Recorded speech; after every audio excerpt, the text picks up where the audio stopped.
Man, 2025 has not been an especially kind year to us moviegoers so far. Flight Risk and Companion were okay, not great. The less said about Wolfman, the better. Den of Thieves 2 also came out.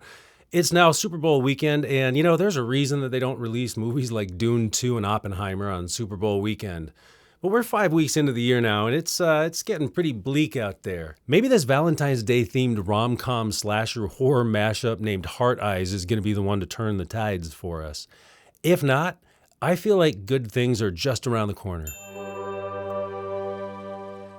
Heart Eyes is about a slasher serial killer named the Heart Eyes Killer, HEK to his friends, who for going on 3 years now has found a new city to run around in, killing couples in love on Valentine's Day. Our movie sees the Heart Eyes Killer in his next city, Seattle, where he terrorizes a fashion company advertising executive named Allie, and the cute boy that she's afraid is going to steal her job, named Jay. The boy's name is Jay, not her job. Jay is a marketing hotshot freelancing wunderkind who has been called in by Allie's boss to help save the day. Allie has just presented a disastrous promotional campaign to her boss and is certain she's about to get fired. Jay is brought in to help, is instantly smitten with Allie, and immediately begins to woo her, coming across as a slightly less aggressive Pepe Le Pew. Le Pew? What? No. Allie just got out of a long-term relationship with her boyfriend, so she's in her down with love phase and definitely not interested in dating Jay. But she agrees to go to a work meeting at a swanky restaurant so Jay can help salvage her career. And wouldn't you know it, they run into her old ex at the restaurant with his new girlfriend. So to make him jealous, Allie kisses Jay, and wouldn't you know it, the Heart Eyes Killer witnesses this and mistakes Jay and Allie for a loving couple. And hilarity ensues. All right, for about 90 seconds, I was really enjoying Heart Eyes. This movie is trying to strike a very specific tone, smashing together slasher horror with romantic comedy. And there are a couple of times it works really well. Mostly, though, it didn't work for me. And it felt just kind of weird, with the lead characters pausing to make googly eyes at each other whilst being directly pursued by a serial killer, pausing for these little rom-com moments, like tucked away into the corners of the action scenes. Kind of like they were going for like Warm Bodies, Mr. and Mrs. Smith maybe. I got more Argyle from a lot of the scenes. All right, so it is a part slasher. So naturally, we open on a scene with a couple of expendables. People we don't mind seeing get got. So in this one, we get a couple in a meadow at magic hour, just as the guy is about to propose to his girlfriend. And this might be the best casting of the whole movie. This duo is perfect. The guy is super doofy and just has it coming. And the girl is that slasher horror movie level of annoying where not only are you okay with her getting killed, you're actually rooting for it. She's obviously orchestrated the whole proposal because she's mouthing the words along with the guy. There's a cool little fake out right in the beginning when you see a POV shot of somebody watching the couple. I don't want to give anything away, but I thought, wow, that was cool. This was clever. This is going to be fun. And then we meet the main characters of the movie who are, the main characters of the movie, one of whom is just so unlikable, unredeemably likable for the first 30 minutes of the movie. And the other one, the guy is just so likable. He's just trying so hard to be likable. This girl, Allie, ad exec, she's whiny. She's whiny with her boss. She's whiny with her best friend. She's an absolute CU nut with handsome, charming love interest when she's sitting there having dinner with him and he's trying to help save her career. And the guy is so likable. He's almost too likable. It's almost creepy how likable he is. But he's such a likable guy that you're watching this and this girl is treating him so horribly. I'm watching this going, dude, just go. Just stand up and walk out the door. Just walk out of the restaurant. And he does. The guy gets up and he walks out of the restaurant and we see him leave. And I know that she's going to follow him, and I don't want her to. I don't want her in this movie anymore. It was at this moment that I realized that the Heart Eyes Killer was the hero of the story. He wants to murder this lady.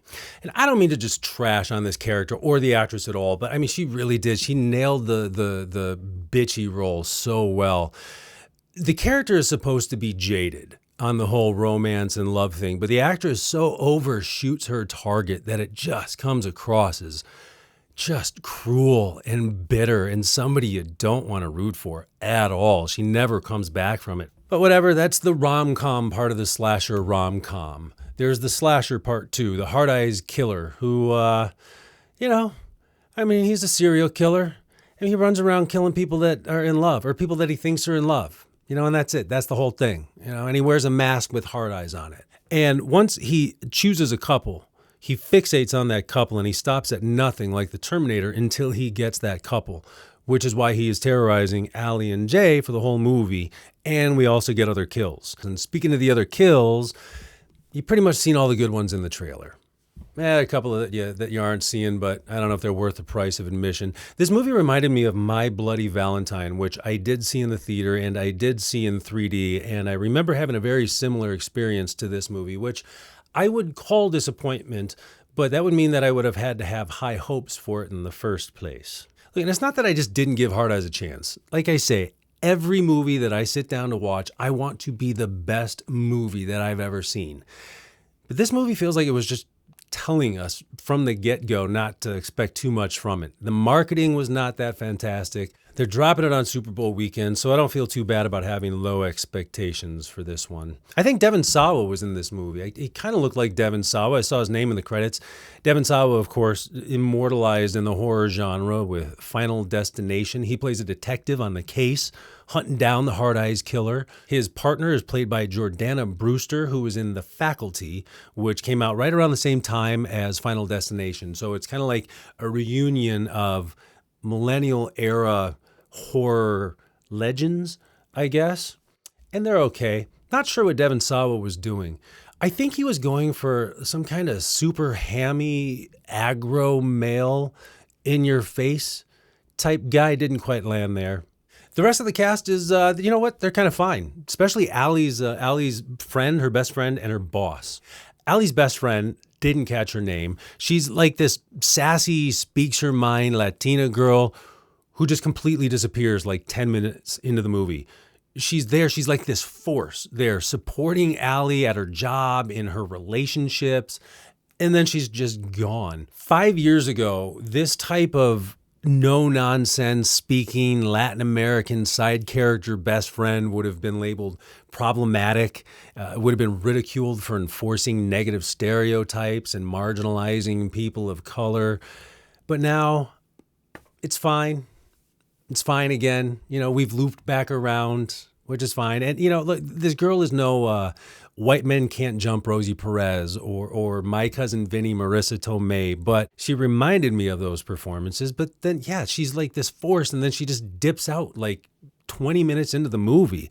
Like she's there for the work scene. She's there for the outfit trying on montage. And then the story is just like, sorry, we're going to go in a different direction. Bye. Allie's boss is really funny too, actually. Tried looking her up. She's not in the IMDb credits for some reason. I noticed this on the Thursday before the movie actually comes out. There are literally 9 people listed in the credits for this movie, which is weird because there are definitely more than 9 people in this movie. One of the ones missing was Allie's boss, but she was funny as well. So, Hard Eyes. Not a great rom-com. Decent slasher flick at best. Look, this movie might work better for some couples who are looking for a quick diversion when out doing the whole dinner and a movie, Valentine's Day date night thing. For me, it just didn't work. But I guess we're going to see if it has legs. Let me know what your thoughts are in the comment. As always, your mileage may vary.